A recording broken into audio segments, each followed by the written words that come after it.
ഇപ്പോൾ സ്പോട്ട് 4-ലേക്കാണ് തിരച്ചിൽ കേന്ദ്രീകരിക്കാൻ ആലോചിക്കുന്നത്. അവിടേക്ക് വിദഗ്ധരായ മൂന്നംഗ സംഘം എത്തുകയും ചെയ്തിരിക്കുന്നു. ഈ ഒഴുക്കിനിടയിലും നീന്തിക്കൊണ്ട് ഡൈവിംഗ് നടത്തിക്കൊണ്ട് പരിശോധനയ്ക്ക് ഇവർ നീങ്ങുകയാണ്. എന്താണിപ്പോൾ നമുക്ക് നൽകാവുന്ന ഏറ്റവും പുതിയ വിവരം?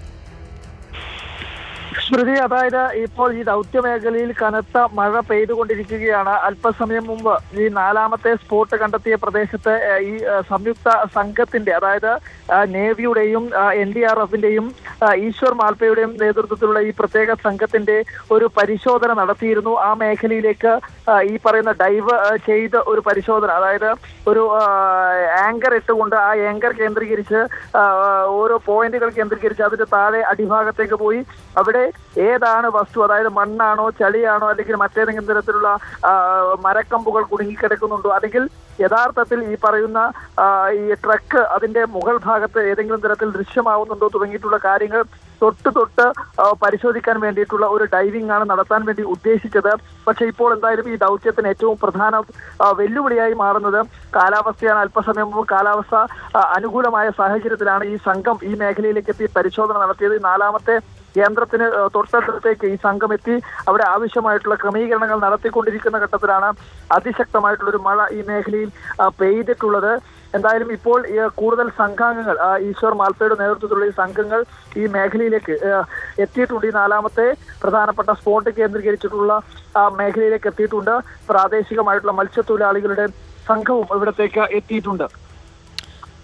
അർജുൻ കല്യാടും മുബഷീർ പി അക്ബറുമാണ് വിവരങ്ങൾ നൽകിക്കൊണ്ടിരിക്കുന്നത്. 12ാം ദിവസത്തെ പ്രതീക്ഷ എത്രത്തോളം എന്നുള്ളതാണ്. 4ാമത് സ്പോട്ടിൽ ആണ് തിരച്ചിലേക്ക് നീങ്ങുന്നത്. മൺതിട്ടയിൽ ദൗത്യസംഘം എത്തിക്കഴിഞ്ഞിരിക്കുന്നു. കനത്ത മഴയാണ് ഇപ്പോൾ കാര്യങ്ങൾ പ്രതിസന്ധിയിലേക്ക് എത്തിക്കുന്നത്. മഴ ശക്തമാകുമ്പോൾ തിരച്ചിലേക്ക് പോവുക എളുപ്പമല്ല. മാത്രമല്ല ഈ ഒഴുക്ക്, ശക്തമായ നീരൊഴുക്ക് അത് തുടരുന്നുമുണ്ട്.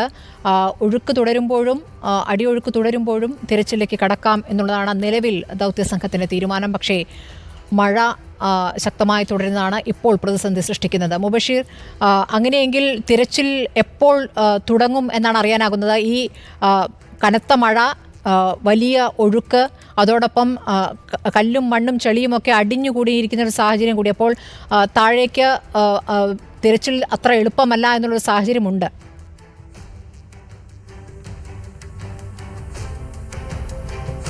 തീർച്ചയായും സ്മൃതി, നമുക്കറിയാം കഴിഞ്ഞ ദിവസങ്ങളിലൊക്കെ തന്നെ പ്രതിസന്ധിയായതും ഈ നിലയിലുള്ള പുഴയുടെ കുത്തൊഴുക്കായിരുന്നു. അതിനെ മറികടക്കാനായിരുന്നു ഇത്തരത്തിലുള്ള ഉപകരണങ്ങൾ ഈ ഒരു മേഖലയിൽ എത്തിക്കുമെന്ന് പറഞ്ഞിരുന്നത്. എന്നാൽ ഇവിടെയുണ്ടായ ചില സാങ്കേതിക പ്രശ്നങ്ങൾ അതിന് തടസ്സമായി എന്നുള്ളതാണ്. കാര്യത്തിൽ കൃത്യമായ ഒരു അതൃപ്തി കേരളം അറിയിച്ചിട്ടുണ്ട്. കേരളം ഇക്കാര്യത്തിൽ വീണ്ടും സമ്മർദ്ദം ചെലുത്തിയിട്ടുണ്ട്. തിരച്ചിൽ ഈ നിലയിൽ മെല്ലെപ്പോക്ക് സാധ്യമല്ല. എല്ലാ തരത്തിലുള്ള ഊർജിതമായ തിരച്ചിലേക്ക് സംഘം കടക്കണമെന്നൊരു ആവശ്യം കേരളം ഇന്നും അറിയിച്ചിട്ടുണ്ട്. പരസ്യമായി തന്നെ മന്ത്രി AK ശശീന്ദ്രൻ ഇക്കാര്യം മാധ്യമങ്ങളോട് പ്രകടിപ്പിച്ചതാണ്. സംതൃപ്തി കേരളം അറിയിച്ചിട്ടുണ്ടെന്ന്. സ്വാഭാവികമായും അതുകൊണ്ട് തന്നെ ഇന്ന് അത്തരത്തിലുള്ളൊരു വെള്ളത്തിലിറങ്ങിയുള്ള പരിശോധന നമുക്ക് പ്രതീക്ഷിക്കാം. അതിനുവേണ്ടി തന്നെയാണ് ഈശ്വർ മാൽപ്പയുടെ നേതൃത്വത്തിലുള്ള 8-അംഗ ദൗത്യസംഘത്തെ ഇങ്ങോട്ടേക്ക് ക്ഷണിച്ചിട്ടുള്ളതും വിളിച്ചു വരുത്തിയിട്ടുള്ളതും. അവർ പൂർണ്ണ സജ്ജമായ ഒരു മേഖലയിൽ എത്തിയിട്ടുണ്ട്. പ്രാഥമിക പരിശോധന ഈശ്വർ മാൽപ്പയുടെ നേതൃത്വത്തിൽ അവിടെ പൂർത്തിയായിട്ടുണ്ട്.